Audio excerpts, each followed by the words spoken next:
Anong malaki? Mag-staycation tayo tapos ganito? Paano nang pag dumating yung mga pinsan mo? Ang mag-anak natin?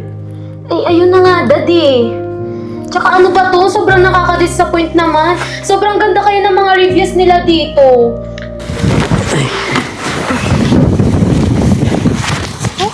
O anak, ito na bang yung bahay na sinasabi mong binuok mo? Wait lang, Dad, ha? Kasi parang... Tignan mo nga to, oh. Tingin nga. Parang hindi naman ito yun. Teka lang. Ang laki Bakit ang laki sa di ba? picture, oh? Oo Welcome nga po, eh. sir ma'am. Kayo na po pala yan. Sana po mag-enjoy po kayo dito. Tara na po, tour ko po kayo sa loob. Mag-i-enjoy? Ikaw ba yung kausap ng anak ko? Ha? Opo, sir. Hoy, seryoso ka ba? Ha? Hindi mo ba nakita yung bahay na to? Ang liit-liit? Sir, malaki po yan, lalo na sa loob. Sir, Anong malaki? Alam mo, strategy mo siguro na picturean to ng maayos, no? Para sa picture, malaki tingnan. Oo nga. Tsaka tignan mo, Dad, oh. Madamo pa. Sa picture ang linaw-linaw, wala naman masyado, oh.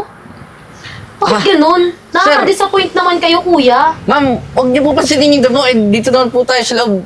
Di ba? Tara na po, sir, ma'am. Tutur ko po kayo. Itutur? Sa tingin mo, papasok kami sa bahay na yan? Di mo ba nakita yung anak ko? Ang laki-laki. Dad, parang nilalait mata ako, eh. Malaki ka din naman. Nak naman, yung gusto ko sana, yung malaking bahay, yung malinis. Hindi yung ganito. Sir, huwag po kayo mag-alala, sir. Napakalinis at napakaganda po ng loob dito, sir. Tutur ko po kayo, huwag po kayo mag-alala, sir. Siguraduhin mo lang, ha? Ito, halin mo muna. Tara na po, sir. Ayusin mo lang talaga yun, ha?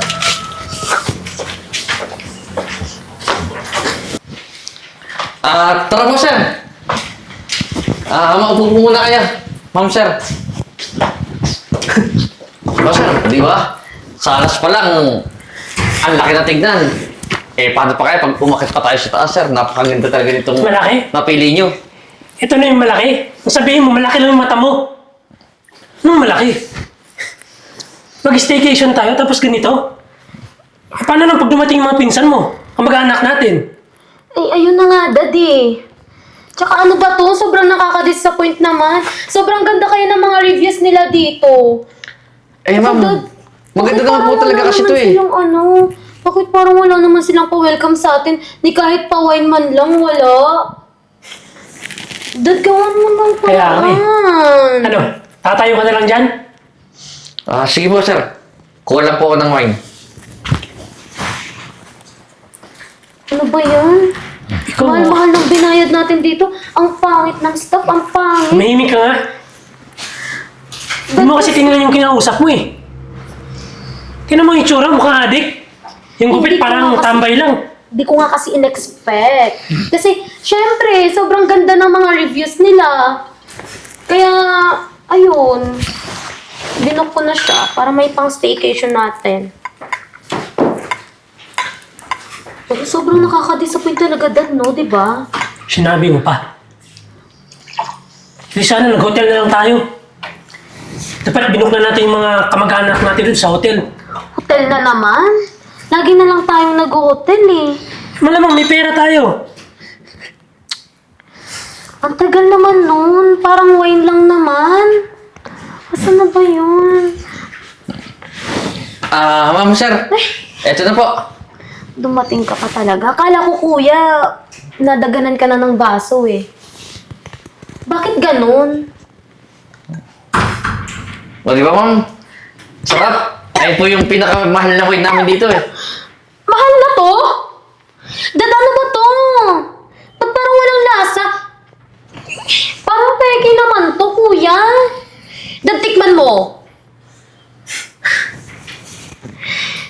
O, di ba, sir? Sinabi Hindi ko ba, sa'yo sir? eh. Tikman mo nga kung may lasa. Tikman mo! Para makakalaman ko, di ba? Sir, masarap po yan. Tikman mo nga. Gusto mong balihin ko yung leg mo. Sige, sir. Kuha na lang po akong bago. Hindi na. Sige po.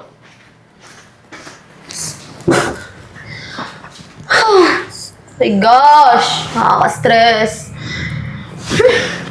Kasalanan mo yan eh. Magbubok ka lang man lang. Hindi mo tingnan yung maayos. Ano mag-aaway pa ba tayo? Eh, nandito na nga tayo, Dad eh. Tawagin mo nga. Pabalikin mo dito. Oo. Kuya! Hindi ko alam. Hindi ko alam kung tawag. May stress pa ako. Oh my God. Ano ba yan? Hoy, Manong!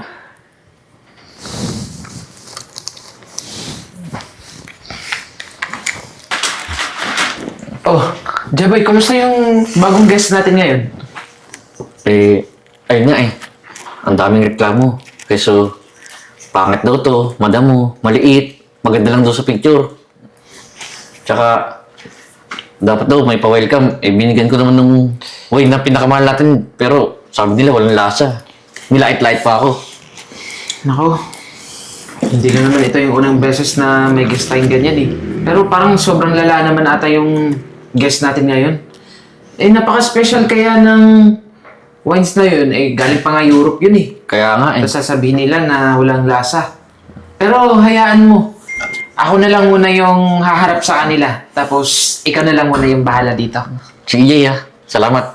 Sige.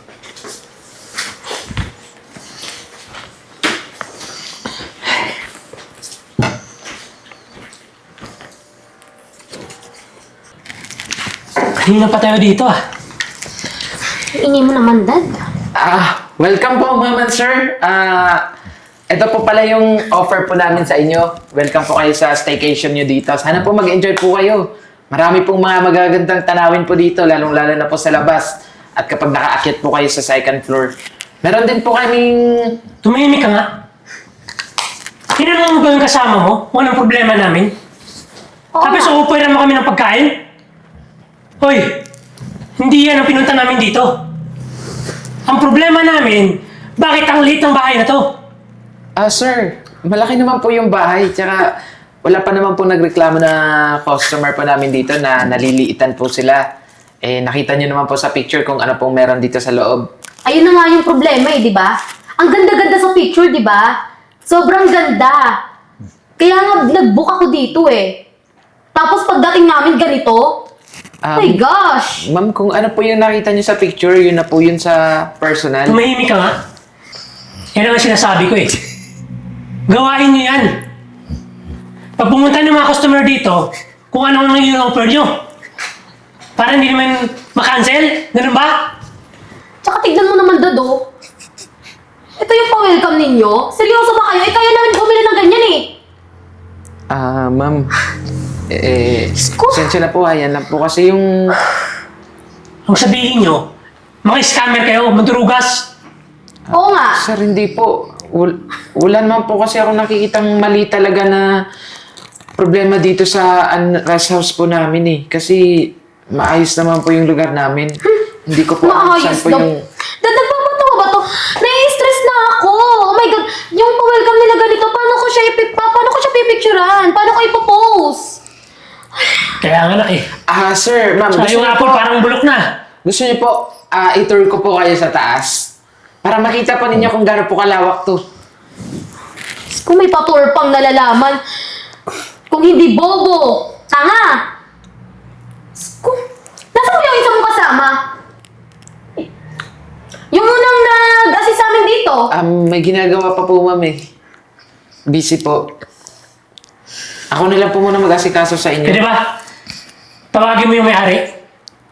Oo nga. Gusto Bakit? namin makausap yung may-ari. Bakit kailangan pa po makausap yung may-ari? Istorbohan pa po natin yung may-ari eh. Para kasi- tanggalin na yung mga katulad nyo. Yes. Manloloko. Wala Tama. naman po kami ginagawa masama, sir. Huwag niyo naman po Dali sumasakit yung ulo ko. Oh my Huwag naman po gosh. sana- Ang bobobo. umabot sa may-ari kasi pwede naman po nating ayusin to, sir eh. Ayusin? Paano ayusin? Eh ayaw nga namin eh. Ang gusto namin, yung may-ari. Papuntahin mo dito. Nga. Nakakaintindi ka ba, kuya? Pwede bang tawagin mo na lang? Kasi sumasakit na yung ulo ko eh. Pwede ba? Sige po. Sko, daddy, malapit na ako mapuno. Parang mag-give up na lang siguro ako. Eh mukhang puno ka naman eh. Sir, gusto ko pong ipakilala sa Ano? inyo yung may-ari po ng Huwag mo nang ipakilala yan sa amin. Kilala na namin yan. Oo nga, siya yung bobo na tinutukoy ko sa'yo kanina. Kasama mong tanga. Yung sinasabihan niyo pong Bobo Tanga, siya lang naman po yung may-ari ng buong rest house po dito. Lahat po na nakikita niyong building dito, sa kanya po. Siya po yung kaisa-isang tagapagmana ng Henry C. Daddy, hindi lang pala bobo at tanga to eh. Huwag ginagago Storymaker tayo, din. no? Pwede ba tumigil na kayo? Eh, patunay ka ba na ikaw may-ari? Ha? Alam mo naman kung sinong mayaman. Ay, ano? Di ba ako yan? Siya na. Hoy, kayong dalawa. Kanina pa ako nagtitimpi sa inyo eh. Pero ano? Ang iyabang ng ugali nyo. Eh, sir, yun naman pala eh. Kayo naman yung may-ari ng bahay na to. Eh, di ba sabi nyo, marami na yung building. Baka pwede, itour nyo kami doon. Oo nga. Pasensya na po. Pero hindi po namin ito tolerate yung ganyang asal dito sa loob ng village na to. Teka lang, Dad, paano yan? hindi kayo kausap namin. At sisiguraduhin ko, hindi na kayo makapag-staycation kahit saan pa. Dad, paano yan? May staycation pa naman kaming nakaplan ng mga friends ko. Paano yan? Sir, baka naman pwede pong mapag-usapan natin. Pwede naman kayo mag-staycation, pero sa kubo. Pwede ba umalis na kayo? Daddy, paano yan? Ma'am, masyado Gawan na mo po nga kayong ng maingay. paraan. Gawan mo ng paraan. Nakakahiya na po sa ibang guests namin dito. Nahimik ka nga, hindi ikaw yung kausap. Pwede ba umalis ka na? Daddy! Sige na. Sige na po, sir. Umalis na po kayo. Ayan! Ikaw kasi, Daddy!